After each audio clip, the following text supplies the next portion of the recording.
This is Rob Mickness. I have a couple minutes afterwards and stuff. So why don't we go ahead and get started on this webinar. I first wanted to welcome everybody this afternoon.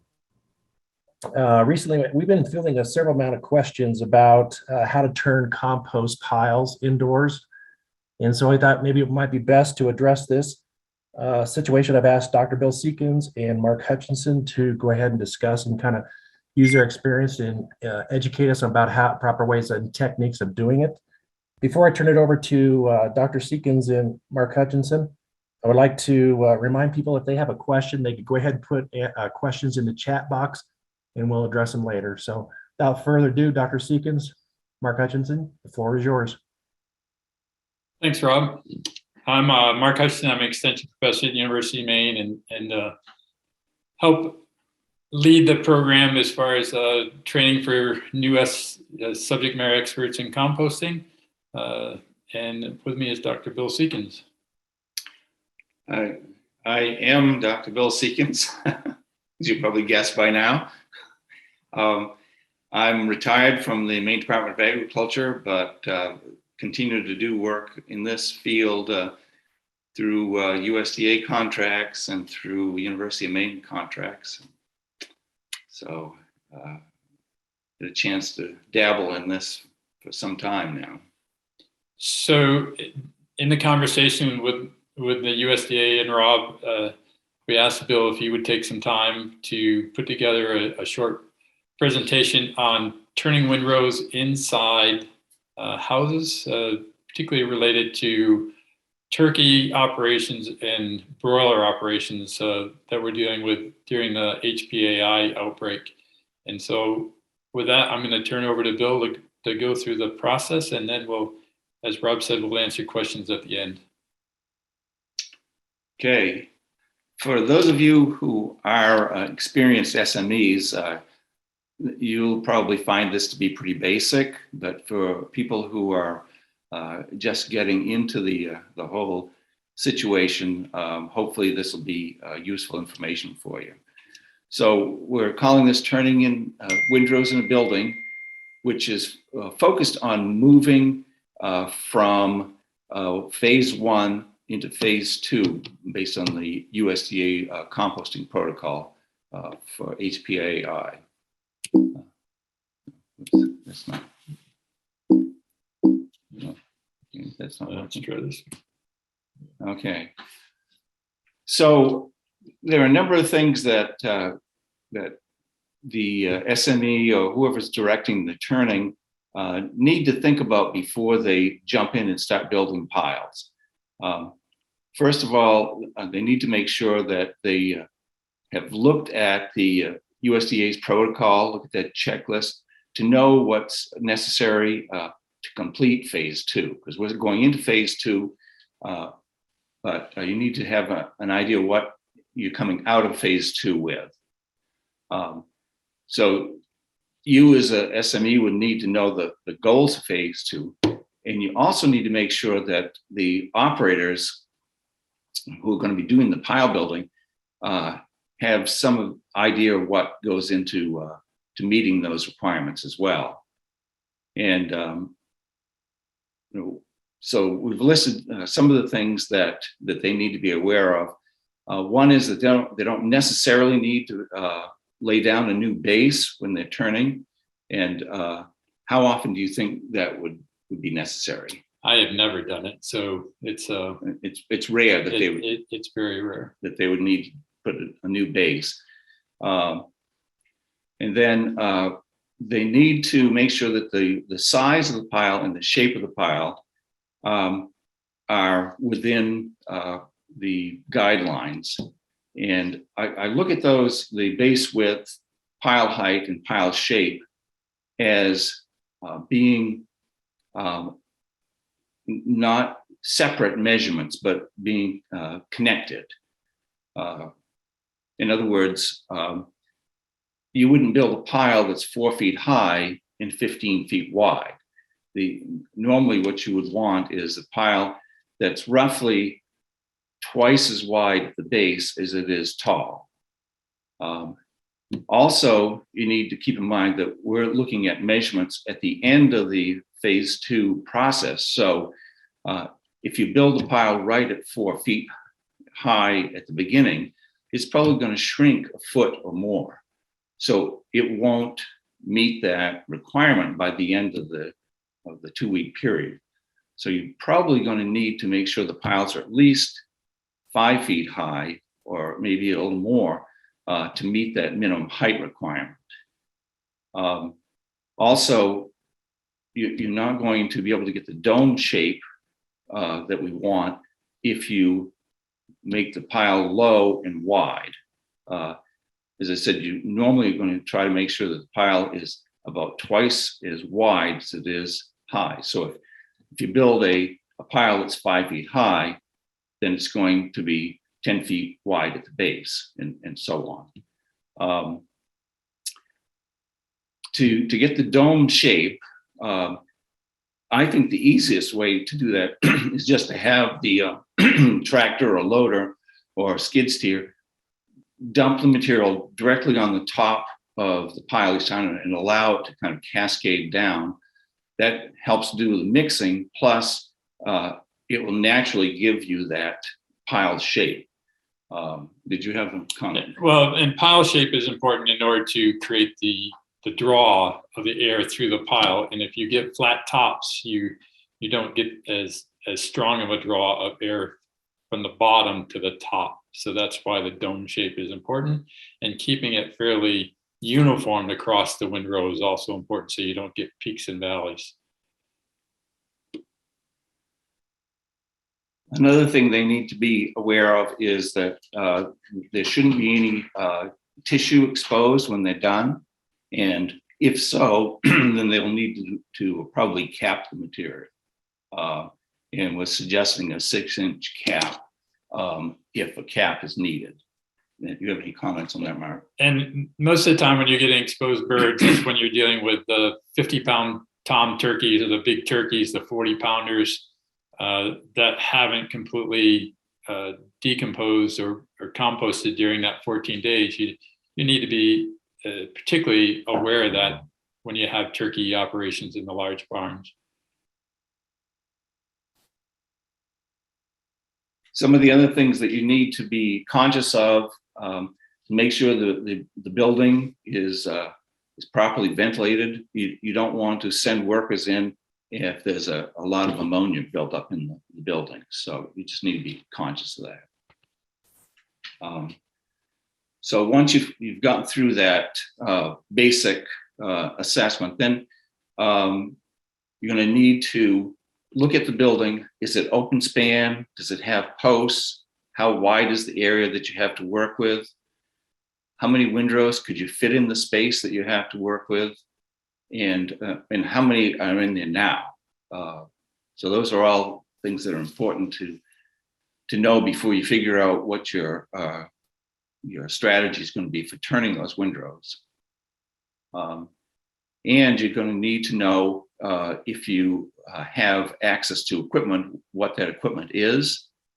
And theoretically, you can use a tractor or a loader to turn with, but skid steers are really preferred because they're so much more maneuverable, especially in a tight space. Do you have any comments on that? No, I'm good. Okay. So again, the goal is you want to make sure that the pile gets thoroughly mixed. So the cover, the cap, the core, and the base all become part of the mix once you've built that new pile. I shoot for a pile that's approximately 6 feet high and 12 feet wide.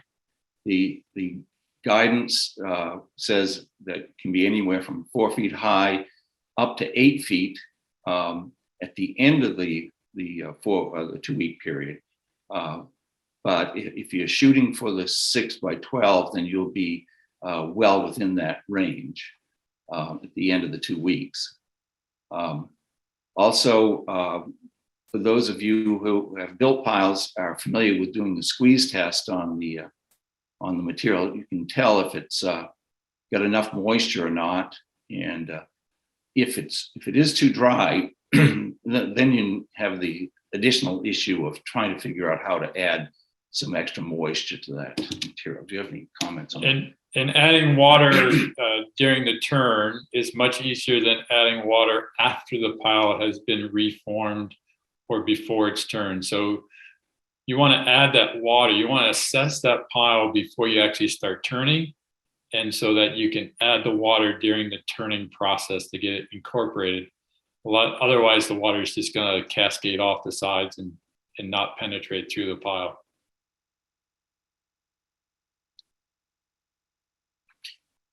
So when they are turning the material, the operators need to know that to really get a good mix, they're going to need to actually lift the material and then place it or dump it into a new windrow. So they are not going to be able to just push a windrow to the side to form a new windrow, because doing that, you're likely not going to get a lot of the material well mixed.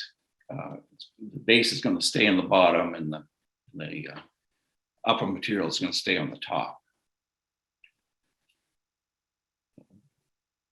So once you've assessed the space and the piece of equipment, then you have to work with the operators on what your strategy for getting those piles turned.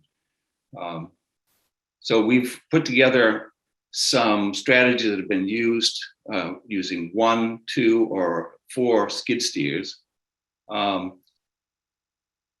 You can, as I said, you can use loaders and tractors, but the strategies that will work with them are much more limited. And we'll talk about that a little bit more when we look at the illustrations. So all of these strategies, though, are based on some kind of equipment that has a bucket that can lift and move the material. There are other strategies, such as using a manure spreader or a mix wagon to form new windrows. We won't really address those in this presentation. And one of the things about developing this strategy is important to include your operators in that discussion. They are the ones that understand how the equipment works best. You may have an idea, but I always like it to be the equipment operator's idea, and maybe make some suggestions from our experience along the way. But let the operators kind of decide how it goes under your guidance, and making sure that you end up in the place that you need to be, not necessarily where the operators need to be.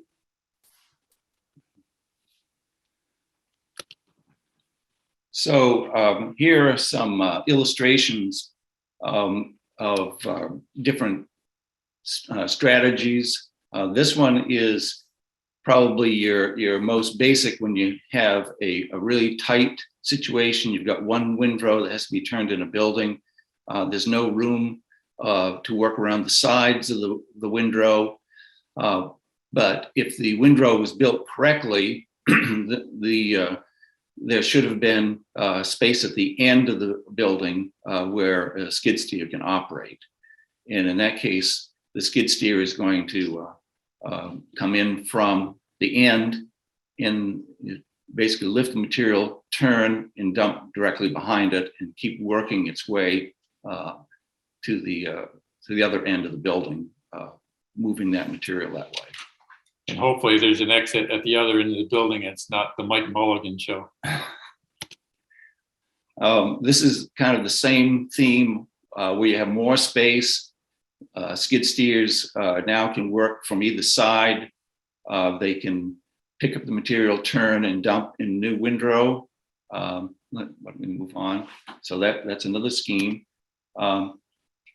If you do not have skid steers, if you are forced to use a tractor or a loader, then you're going to have a strategy that doesn't require the equipment to keep turning around every time you move from the existing windrow to the new one.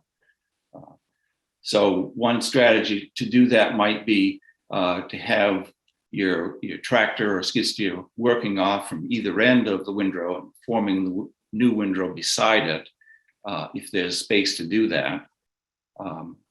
Or And this is the one that's most commonly used and is probably the quickest, I would guess, is the quickest way to turn a certain amount of material. So if you really want to move the operation along. And in this, you have 4 skid steers or could be tractors. And they alternate back and forth on either end, pushing the material and lifting it. And lifting is important. So when they get to where the new windrow is going to be, they would lift it and dump it, and then back, and the other skid steer should be ready to do their delivery of material. So that back and forth, you would quickly move the material just a short distance, but create essentially 2 new windrows with a small gap between them. Do you have any comments on that? No. Now the strategy gets a little more tricky when you have a building that already has 2 or more windrows. So now you may have to treat it like the original illustration I showed, like a tight space. And this is probably likely that no more than 2 skid steers will be able to work in that space at a single time. So, so in that scenario, again, the skid steers will be working off from the end of the existing windrow and turn and dumping into a new windrow, which would be directly behind them. And, to avoid the skid steers running into each other, it's a good idea to stack them on opposite ends if you have access to both ends. I am gonna back up in this one just a second. Moving that. But and if you've got the skid steers with, you can also get tipper buckets, which don't require the same elevation. So if you get low ceilings, knowing the type of bucket that you have, they're tipper buckets that don't require the ceiling height is a much more efficient way to turn piles or actually to even construct the initial windrows in these barns with really tight spaces and short ceilings.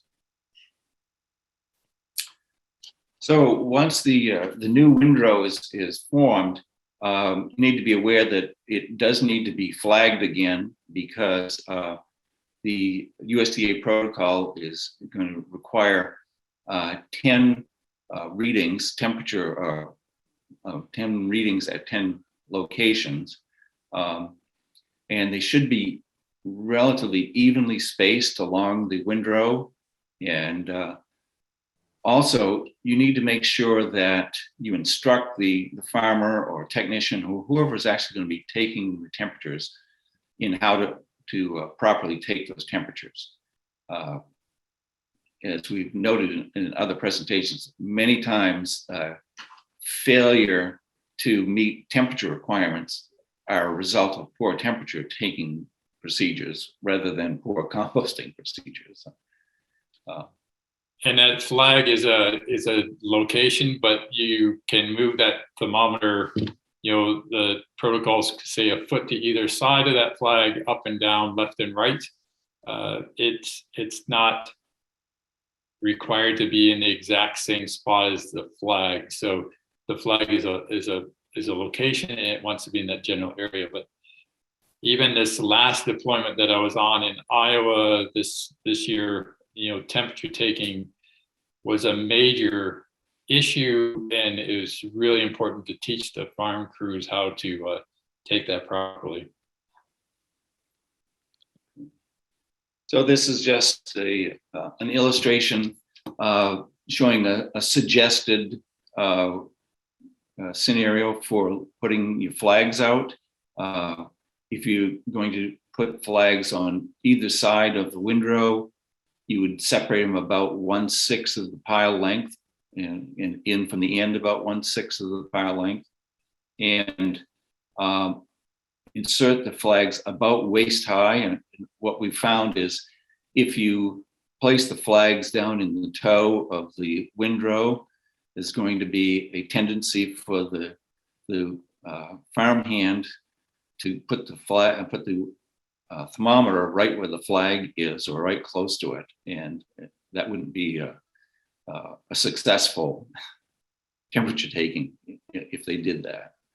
So the closer to the spot that is the appropriate height on the windrow, the better chance of having success when they're doing the temperature taking. So the question I got today from one of our people in the field was, do the flags need to be, or can they be all on one side? And the answer to that is no, they should be equally distant on and split either side of the pile.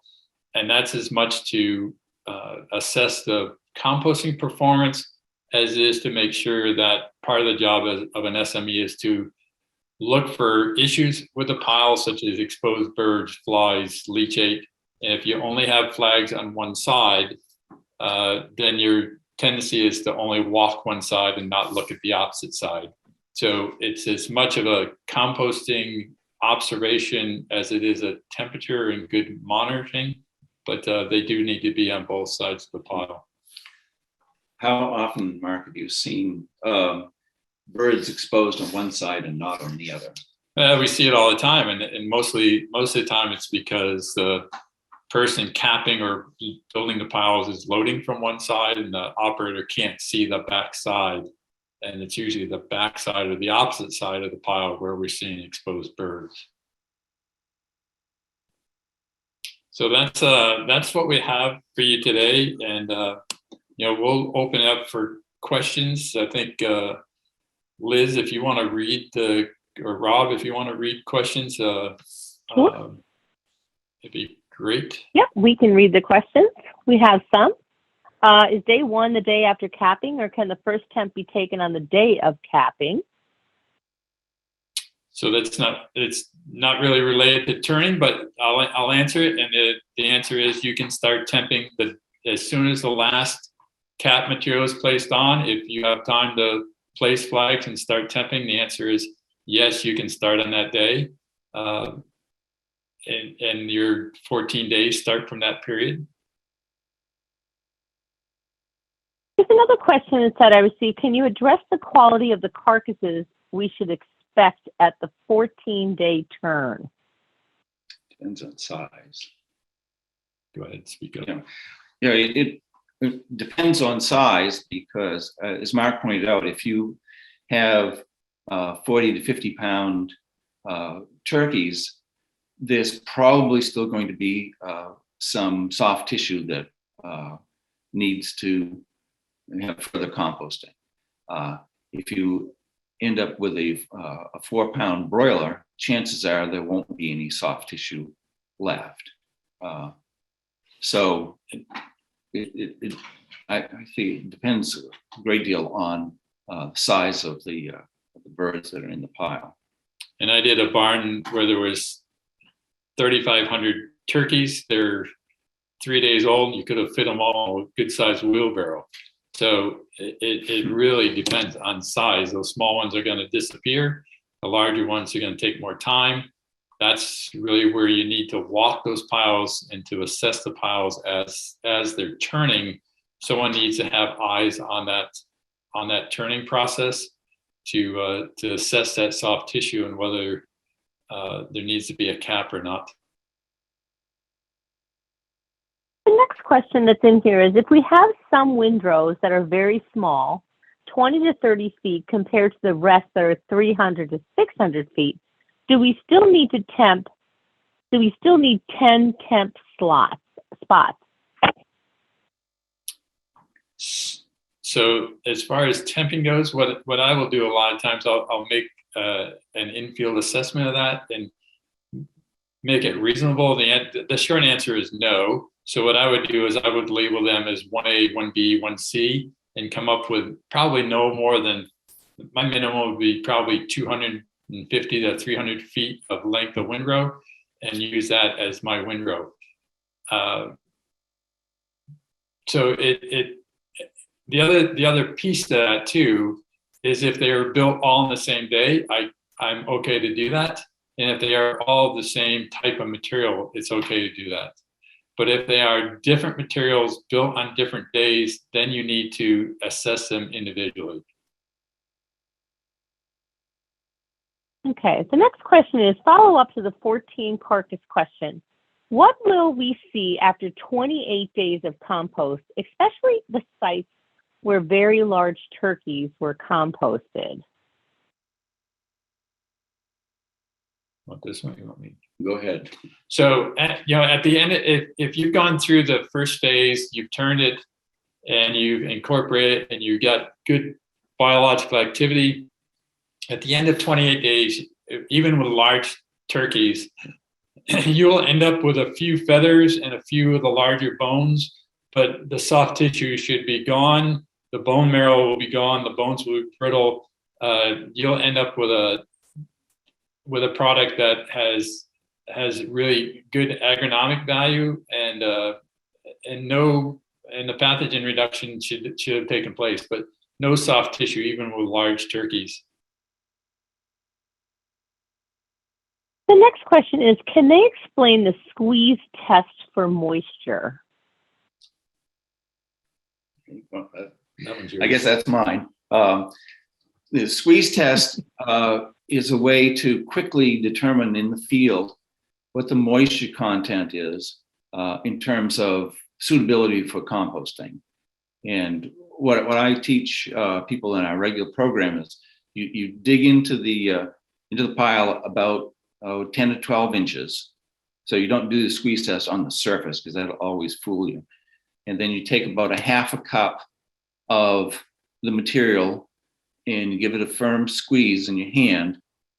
If the material has enough moisture so you can feel some moisture on your skin, or you can see a little moisture glistening on your glove, and it will clump up and make a ball, then the moisture is suitable for composting.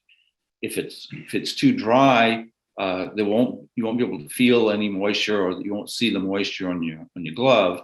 Plus, it won't form a ball when you squeeze it. In the rare case that it's too wet, when you give it a squeeze like that, you'll actually have moisture come out between your fingers. So that's a quick way to tell whether you're in the right moisture range. And it doesn't suffer from the issue of some materials having a high moisture holding capacity and some having a low. So if you just look for a certain percent moisture, some of those materials can hold a much higher percentage of moisture than others. The squeeze test will always tell you how close to that moisture holding capacity you are. And one of the things you got to consider when you're dealing with moisture, particularly at the beginning of the process, is that the carcass, whether it be a turkey, chicken, swine, cattle, is going to release a fair amount of moisture. So you've got to anticipate that moisture coming into the pile and adding moisture into your composting process. Correct. So you wouldn't want to start out with the material already on the verge of being too wet. Okay, after turning and capping, what would cause a row to split at the top? So that's pretty common, is that that typically happens with larger carcasses, and the carcass body cavitates. It basically releases that fluid, it collapses on itself, and consequently the pile sinks in the middle and starts to form almost like a volcano. So it's caused by the collapsing of the body cavity. And it usually happens within 3 or 4 days of pile construction. And we encourage people to go back and see that, because those cracks are where the odors can be released. It can release some moisture through those cracks, and it will attract vectors, particularly if it's outside. But it's caused by the collapsing of the body cavity. Okay, we did have one question, but I think, Rob, you took care of that in the chat. Do we have any other questions from anyone?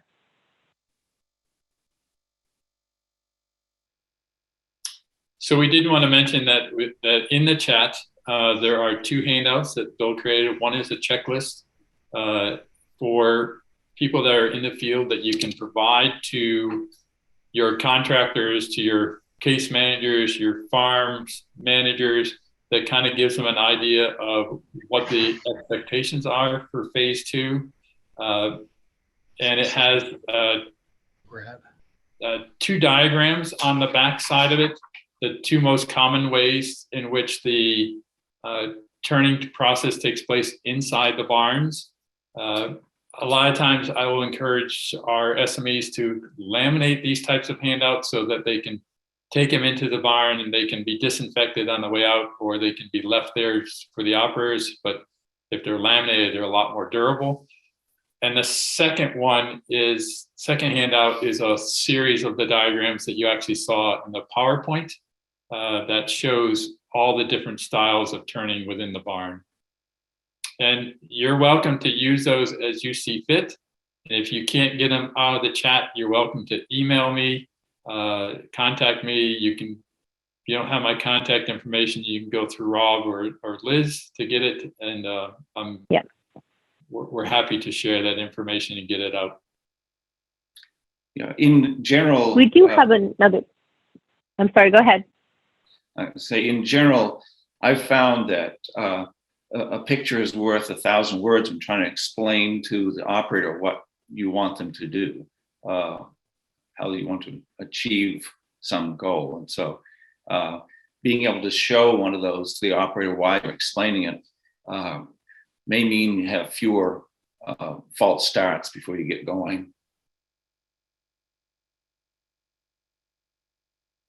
Okay. We do have a question for Mark. Can you comment on use of disinfectants in composting that's being investigated by USDA? So disinfectants, their primary goal is to inactivate microbes, and the composting process is a microbial activity. And when you add disinfectants into that process, you're going to severely stymie the composting process. We've seen it, Bill and I both worked on a case where we saw it in a dairy farm where in foot baths where they were using a disinfectant, and it got into the compost, and the heating cycle just went to ambient temperature basically. And it was just small amounts. But small amounts of disinfectants adversely affect the composting process because it's doing what it's supposed to do, and that's kill microbes. But what we want to do is encourage microbial activity. So when we're disinfecting like grinders and so on, we capture that at the end of the grinder in some carbon material, but I oftentimes try to use that as a cap, or try to keep that separated into a different pile where it has time to break down in its own process.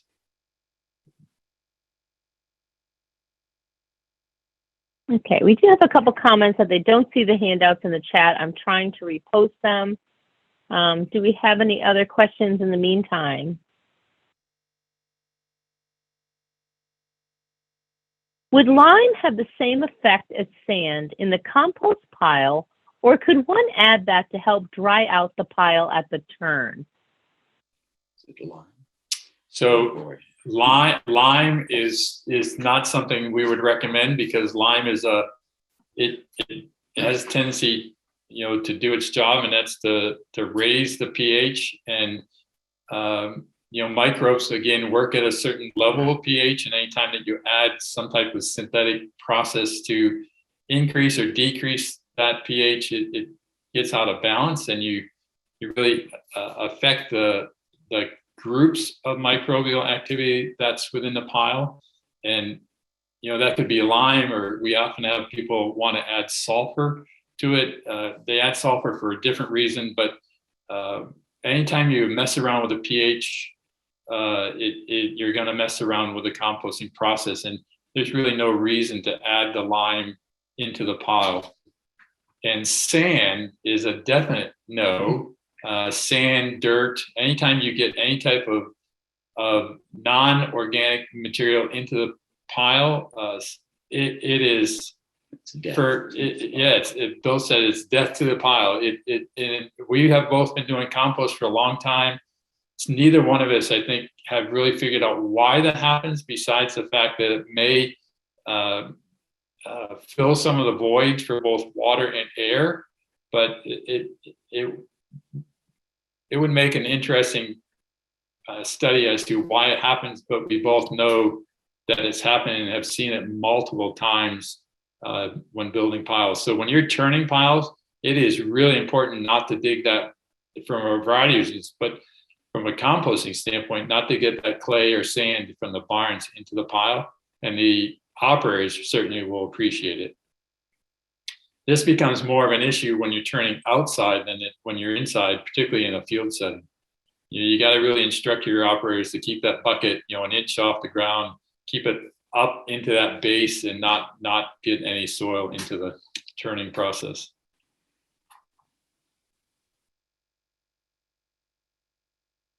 Okay, I did repost those 2 PDFs in the chat. Let me know if you can get them. Does anybody else have any other questions?